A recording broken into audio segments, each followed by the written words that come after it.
Welcome. My name is Ayo and I am your host. As always, all of us at the English Masters say thank you very much to all of you, our dear subscribers. Welcome to today's class.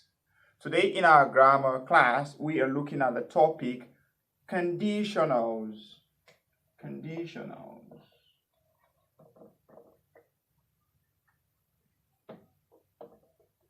Well, these are sentences which often or usually contain the conjunction if.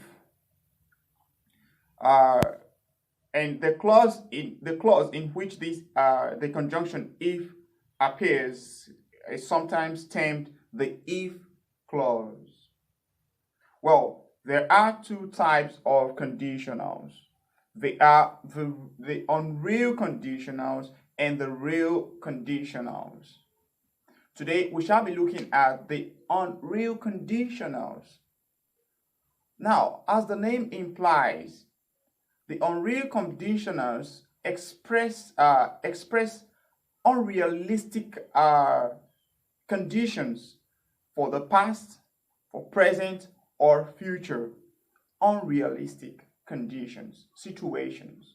That's what the unreal conditionals portray. Okay, so now we have some examples of sentences on the board. Haven't written them so that we can take a look at them and how they are presented and what they imply. Right? Let's take a look at a list of these examples of sentences where we have if playing this good function. Okay, so we have the first example. The first example says, if I were your brother, I would have stood by you. If I were your brother, I would have stood by you. Then I'll look at if here in the sentence, right? Of course, you will agree with me that there are two clauses in this sentence. Now, from if I were your brother, one clause, I would have stood by you, the second clause. Now, which of the clauses is the if clause? The first clause, of course, is the if clause. So you see, if I were your brother, I want you to take a clear look at the structure of this sentence. Now you see here, after if we have I, okay, that's the subject, right? Fine. Now what verb is this? Now you see the plural function verb in its form. Now in its what form is that? In its past form. Okay, take note of that. And your brother, okay, and then the second clause again, what happened? There seemed to be a balancing. So we have would. Okay, so in this type of conditionals, you should be considering the use of the following terms. That is the modal auxiliary verbs like might, okay, could, okay, would, right? Okay, unlike the real conditionals, right? Okay, so we have there in the first example. Okay, now let's go straight to the second example. You have in the second example, he could have said the truth, right? He could have said the truth if he were here. He could have said the truth. Now you can easily split that sentence into its two clauses, right? Fine. Now you have he could have said the truth. One clause, right? So here, what again did we see? We have a subject he and there could, not can, right? Do you see? Could, not can, okay? For unreal conditionals, right? So we have could have, okay, plus said the truth, right? Okay, if he were here. Now, he, again, where, okay. Do you see that now? So you discover that the tense form here, okay, is what is another thing that makes the difference or between the unreal conditionals and the real conditionals, right? Okay, now let's quickly look at the third example. So we have there, they might visit their parents if they could travel tomorrow. they might visit their parents if they could travel tomorrow. We would say that if they can travel tomorrow. Okay, if they could travel tomorrow, unreal conditionals. So you have they might, right? Okay, here again, you see the use of might, as we said earlier. Okay, and over here, we have the first clause, they might visit their parents. Okay, now the introduction of the if clause, if they could travel tomorrow. Did you see? Unreal, unreal. Okay, now let's see. If the goalkeeper had performed well, they would have won. If the goalkeeper had performed well, they would have won. The same thing as we have been treating, what we've been saying, we have the if clause ends here. Okay, now notice the use of, okay, we broke the sentence in this form. So the if clause stopped here. They would have won, the second clause, right? Then the fifth example, we have, he would have survived if the doctor had attended to him earlier. He would, notice he, subject, are this form of modal auxiliary verb. Okay, now these are perfect, okay, this form of anomalous or auxiliary verb. Okay, and then we have survived. Take note, of course, this should follow this. You remember, right? Very well. So now we have the introduction of the second clause, which is the if clause. So if the doctor had attended to him. Here in these sentences, I want you to be able to figure.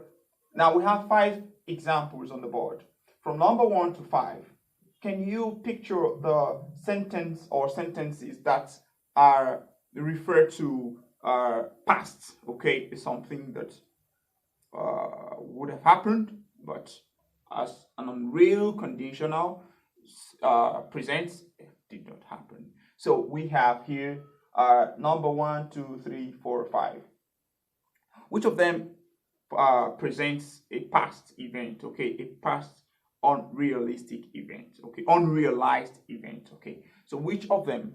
Which of these? You have, okay, if I were, he could have take a careful look at all of them and say, okay, then you possibly may have gotten it right. But let's see. Let's see from here. Let's see. I don't know. Let me say number 4. What did you notice? If the goalkeeper had performed well, they would have won. So what happened? Did the goalkeeper perform well? So now what happened? The goalkeeper did not perform well. And then what happened? They did not win. Okay, the next one, number 5. He would have survived if the doctor had attended to him earlier. Okay, what did you notice? Right, he would have survived. It means, did he survive? No, he did not survive. Why? Because the doctor did not attend to him earlier. Okay, just a guess, he did not survive. Maybe if the doctor had attended to him earlier, maybe he would have survived. Okay, that's how it is. Now look at the 3 examples of the board. You have, if I were your brother. Of course, now I'm not your brother, right? But I would have stood by you. Okay, I'm not your brother, and I did not stand by you. Here, number 2, we have, he could have said the truth if he were here. He could have said the truth. Of course, it's the same on real conditionals. Here we have sentences, the sentences we have here. Okay, he could have said the truth if he were here. Okay, now here, he is not here now. But then, what is happening? Okay, falsehood, maybe. They might visit their parents if they could travel tomorrow. What's this telling you? Right? Okay, future. Okay, so take notes. Number 4 and 5, past. Okay, on real conditionals. So that's it for today. Hopefully, next time we'll see the other part, real conditionals. Well, however, Please, I want you to know that had, okay, had, H-A-D, can play the same function as if in this situation. Okay, had he arrived earlier, the patient would have survived.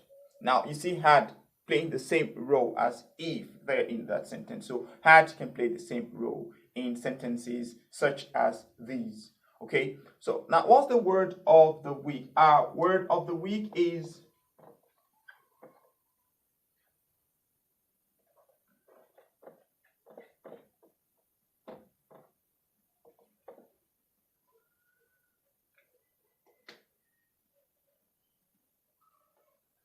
okay. How do you pronounce that? Okay, I think that's correct. All right, that's reticent. Reticent. That's the word. It's an adjective. In this form, it's an adjective. So how would you use it in a sentence? Simple and clear. You can use it to give a picture of a noun. For example, he is a reticent man. He is a reticent man. What's the meaning of that word? Well, it is used to mean keeping our thoughts to oneself, not being very open with words. Okay, keeping thoughts, keeping opinion to oneself, not being open, being open with words. Okay, keeping things or to yourself or something like that. So, but that's how it is used as an adjective. Okay, so that's it for today, and that's it for this week. Thank you very much to all of you out there. And just in case you have not subscribed, please do not forget to do so and kindly like and share our videos. See you again next week. Thank you.